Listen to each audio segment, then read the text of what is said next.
নমস্কার বন্ধুরা, পূর্ণিমা লাইভ চ্যানেলে আপনাদের সবাইকে স্বাগত জানাই। সবাই কেমন আছেন? আশা করি সবাই ভালো আছেন। আজকে করব ডিমের পাতলা ঝোল। প্রথমে উনানটা জ্বালিয়ে কড়াইটা বসিয়ে দিলাম। কড়াইটা বসিয়ে তার মধ্যে জল দিয়ে সামান্য একটুখানি নুন দিয়ে ডিমগুলো দিয়ে দিলাম। ডিমগুলো দিয়েই ফ্রিজে ডিমগুলো ছিল, ঠান্ডাগুলো নিয়ে এসে দিয়েছিলাম মনে হচ্ছে, তাই জন্য এরকম ফেটে গেল।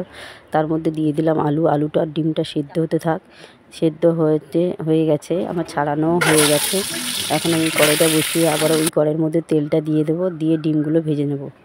ডিমগুলো হালকা করে ভাজা হয়ে গেল, ওই সেদ্ধ করা আলু হালকা করে একটু ভেজে নেব। ভাজার পরে ওই কড়াইতে আবার তেল দিয়ে পেঁয়াজ দিয়ে দেবো। পেঁয়াজ আর রসুনটা একটু হালকা করে ভেজে তার মধ্যে আলুগুলো দিয়ে দেবো।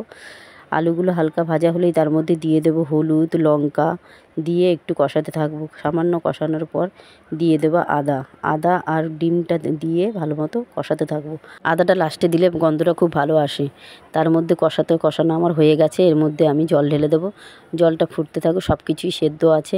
তরকারিটা ফুটে উঠলেই এবারে আমি নামানোর সময় একটু কাঁচা জিরে বেটে দিয়ে দেবো। কাঁচা জিরেটা হালকা একটু ফুটে উঠলেই নামিয়ে নেব। এই রান্নাটা যদি আপনাদের ভালো লেগে থাকে, লাইক সাবস্ক্রাইব করে দেবেন এবং কমেন্টে লিখে জানাবেন। দেখুন তো কত সুন্দর লোভনীয়, আর রঙটাও কত সুন্দর এসছে। নমস্কার।